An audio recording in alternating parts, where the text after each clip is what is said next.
رب اشرح لي صدري ويسر لي أمري واحلل عقدة من لساني يفقهوا قولي.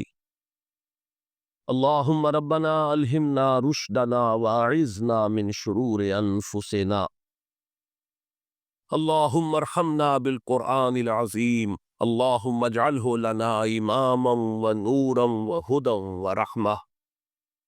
اللهم ذكرنا منه ما نسينا وعلمنا منه ما جهلنا وارزقنا تلاوته آناء الليل وآناء النهار واجعله لنا حجة يا رب العالمين آمین.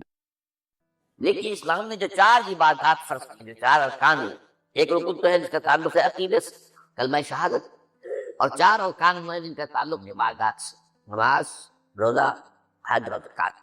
ان میں ایک عجیب قسم کی تقسیم، مثلاً ایک 2 جمع 2 کی تقسیم بنتی ہے۔ 2 عبادات ان میں سے وہ ہیں جو ہر مسلمان کو فرض ہے، امیر ہو غریب ہو، مرد ہو عورت ہو، ہر ایک، نماز اور دو، یہ دونوں چیزیں ہر ایک۔ لیکن 2 وہ ہے کہ جو صرف صاحب استطاعت لوگوں پر فرض ہے، وہ عام نہیں۔ جو صاحب نصاب ہے ان پر زکات ہے، جو صاحب استطاعت ہے، حج کرنے کی استطاعت رکھتے ہیں، ان پر حج ہے۔ اس میں جب 2 جمع 2 کی ایک تقسیم اور آتی ہے، ایک اور اعتبار سے قرآن میں زیادہ امفیسس 2 عبادات پر ہے، نماز اور زکات۔ اقیموا الصلاۃ وآتوا الزکاۃ، اقیموا الصلاۃ وآتوا الزکاۃ، اقیموا الصلاۃ وآتوا، یقیمون الصلاۃ ویؤتون الزکاۃ۔ یہ گویا کہ بنا ہوا ہے جوڑا، جبکہ یہ صورتحال جو ہے روزے کی بھی نہیں ہے اور حج کی بھی نہیں۔ صلاۃ اور زکوٰۃ کا حکم بے شمار مرتبہ قرآن کا ہے، اور روزے کے سارے احکام ایک مقام پر سورہ بقرہ کے 23 رکوع کی 6 آیات میں سب کا سب بیان ہے۔ باقی تو بعض جگہوں پر اس کا صرف اس اعتبار سے تذکرہ ہے کہ اگر کوئی کفارہ ادا کرنا ہے اس کے لیے اتنے روزے رکھ لو، ورنہ یہ ہے کہ روزے کا اپنی جگہ پر مستقل مزاج جو ہے وہ ذکر یا حکم بن۔ اس اعتبار سے غور کیجیے، حج کا معاملہ بھی وہ ایک تو یہ کہ سورہ آل عمران میں اس کی فرضیت کا ذکر آیا، وہ میں نے آیات آپ کو مسئلہ ہی نہیں 2 آیات ان پر ابھی گفتگو کریں۔ سورہ بقرہ کے 24ویں اور 25ویں رکوع میں کچھ اس کے مناسک بیان ہیں، سورہ حج کے 4تھے رکوع میں اس کے مناسک بیان ہیں، بس باقی پورے قرآن میں کچھ نہیں۔ تو اس اعتبار سے فرق ہو گیا 2 جمع 2 کا۔ لیکن یہ جو ان کی اہمیت اس اعتبار سے کم ہو گئی، اللہ تعالیٰ کی عجیب حکمت نظر آئی کہ ہماری جو 2 عیدیں ہیں وہ ان 2 عبادات کے ساتھ منسلک ہیں۔ روزوں کے خطاب پر عید الفطر، حج کے ساتھ عید الاضحیٰ۔ تو گویا کہ ان 2 عبادات کی اہمیت میں اگر کسی درجے میں کوئی کمی محسوس ہوتی ہے قرآن مجید کے بیان کے حوالے سے، تو اس کی تلافی اس سے ہو جاتی ہے کہ عیدین ہماری 2 ہی عیدیں، 2 ہی تہوار ہیں، اور وہ ان 2 عبادات کے ساتھ جوڑ۔ اب آخری بات سمجھیں، 3 جمع 1 کی بھی ایک تفریق۔ 3 عبادات وہ ہیں جو موقت ہیں صرف، یعنی معلق بالزمان، ان کا تعلق وقت کے ساتھ ہے، یہ نہیں کہ کسی خاص جگہ سے متعلق۔ نماز ہر جگہ فرض ہے، ہاں البتہ اس کا وقت آئے گا، اگر سورج جو ہے نصف النہار سے ڈھلکے گا تو ظہر کا وقت ہوگا۔ اگر کسی وجہ سے اللہ تعالیٰ کی حکمت ہو کہ سورج وہی کا وہی کھڑا رہ جائے تو ظہر کا وقت آئے گا، نہیں ظہر فرض ہوگی۔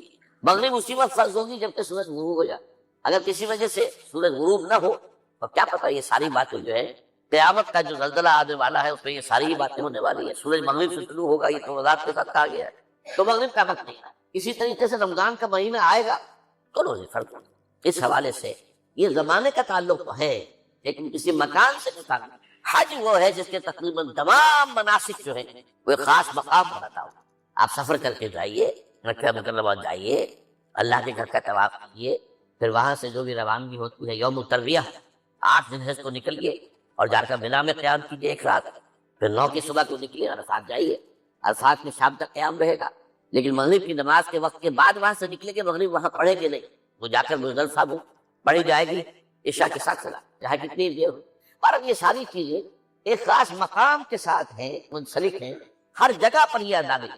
اب اس میں دیکھیے حکمت نظر آ رہی ہے، کیونکہ حج جو ہے ایک خاص جگہ پر ایک خاص مقام سے وابستہ ہے، اس کے ساتھ جو عید الاضحیٰ وابستہ کی گئی ہے، یہ گویا کہ حج ہی کے ایک رکن کو پھیلا دیا گیا، قربانی جو مناسک کے حج میں بڑی اہمیت کی حامل ہے، اسے عام کر دیا گیا۔ تم مدینے مکے تو نہیں پہنچ سکتے ہو لیکن یہاں پر قربانی کے اندر تو شریک ہو جاؤ۔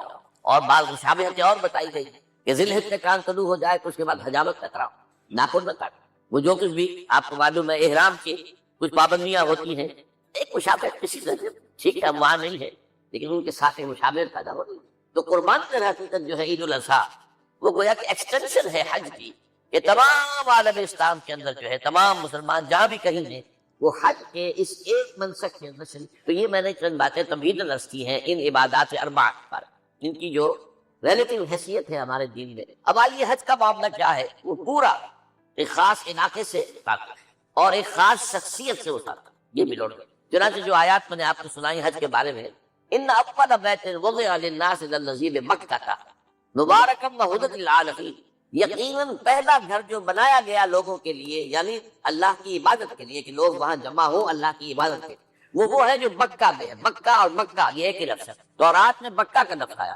قرآن مجید میں مکہ۔ یہ تھوڑا فرق جو ہے یہ تلفظ کا ہو جایا کرتا ہے مختلف زبانوں میں، جیسا کہ آپ کو معلوم ہوگا کہ آج کل جو عرب کے لوگ ہیں وہ قاف کو ذاف پڑھ گل گم، قم کی بجائے گم، قل کی بجائے گل، اقول لک اقول لک، وہ گاف۔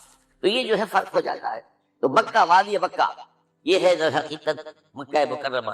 تو پہلا گھر جو بنایا گیا ہے، اور اس کے بارے میں جو یہ عام طور پر مشہور ہے کہ اس کے معمار حضرت ابراہیم ہے، یہ بات صحیح ہے۔ اس کے معمار اول حضرت آدم علیہ السلام خود، اولا بیت ہے نا، پہلا گھر۔ کیا یہ ممکن ہے کہ آدم سے لے کر ابراہیم تک کوئی گھر اللہ کی عبادت کے لیے بنا ہی تھا؟ ناممکن سے اولا بیت تو خود نہیں موجود ہے، حضرت آدم علیہ السلام نے اس کی تعمیر۔ البتہ اس کے بعد بعض سیلابوں کی وجہ سے یہ عمارت گر گئی اور کچھ جو وہاں پر آبادی بنی تھی وہ بھی ختم۔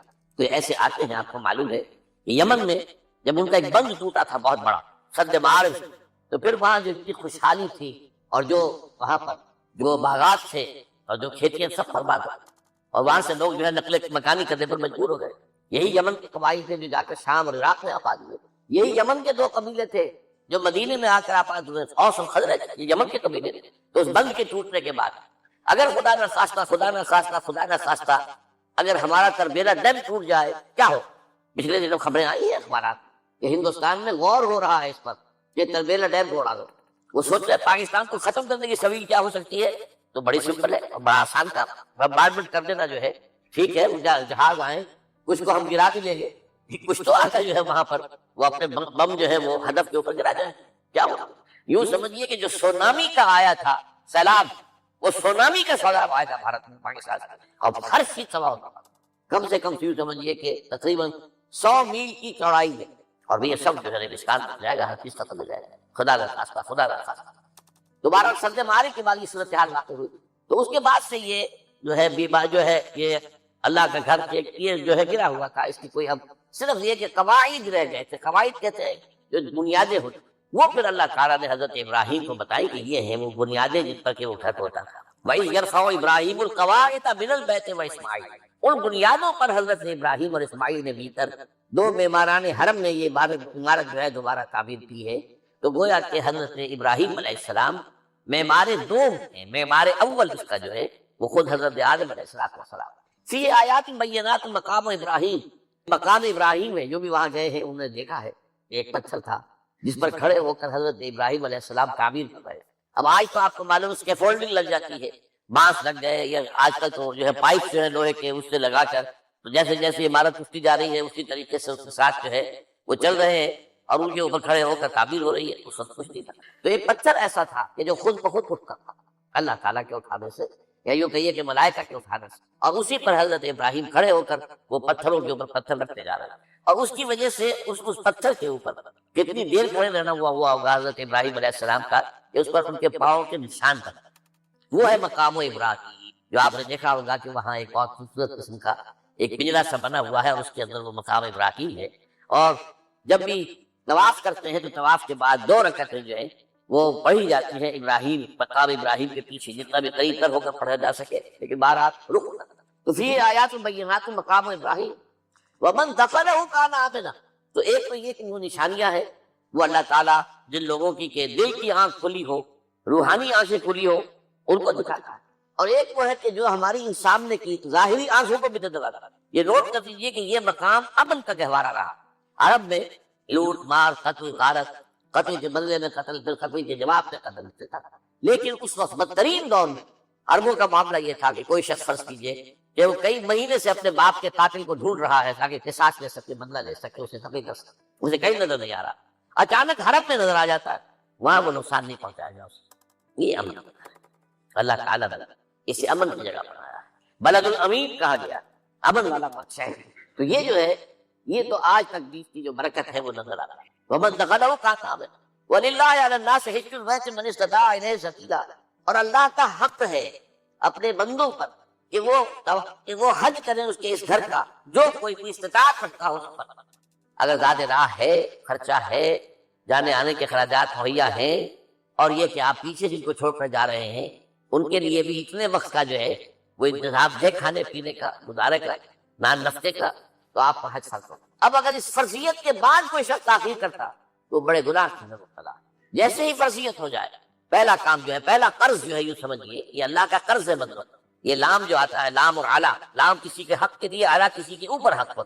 وَلِلَّهِ عَلَى النَّاسِ حِجُّ الْبَيْتِ مَنِ اسْتَطَاعَ إِلَيْهِ سَبِيلًا، یہ تو اللہ کا حق ہے لوگوں پر، لوگوں کے ذمے۔ یہ قرض ہے اللہ کا کہ اس کے گھر کا حج کریں، جائیں، طواف کریں، اور جو بھی اس کے مناسک ہیں ادا کریں، اور وہیں پر قربانی کر دیجیے۔ لِيَشْهَدُوا مَنَافِعَ لَهُمْ وَيَذْكُرُوا اسْمَ اللَّهِ فِي أَيَّامٍ مَّعْلُومَاتٍ عَلَىٰ مَا رَزَقَهُم مِّن بَهِيمَةِ الْأَنْعَامِ فَكُلُوا مِنْهَا وَأَطْعِمُوا الْبَائِسَ الْفَقِيرَ۔ اسی کے اندر جو ہے مناسک کی طرف قربانی دیے۔ افریقہ میں آپ کو معلوم ہے، شمالی افریقہ میں زیادہ تر لوگ جو ہے جیسے کہ ہندوستان پاکستان میں ویسے ہیں، لیکن آپ جنوب میں چلتے جائیے تو رنگ گہرا ہوتا چلا جائے، انتہائی سیارہ بھی ہے، سب آ رہے ہیں، شکلیں جدا ہیں، زبانیں جدا ہیں، لیکن سب کے سب جو ہے ایک ہی نغمہ ان کی زبان پر ہے ایک ہی نغمہ، کہیں واضح کہیں مبہم، تو ایک ہی نغمہ، لبیک اللہم لبیک، لبیک لا شریک لک لبیک، ان الحمد والنعمت لک والملک لا شریک لک۔ اب یہ ترانہ ہے، توحید کا ترانہ، اور گونج رہی ہے اس وقت، آپ اندازہ نہیں کر سکتے، یہ پوری سرزمین گونج رہی ہوگی اس ترانے کے ساتھ، کیونکہ تھوڑی تھوڑی دیر کے بعد نئے قافلے داخل ہوتے ہیں۔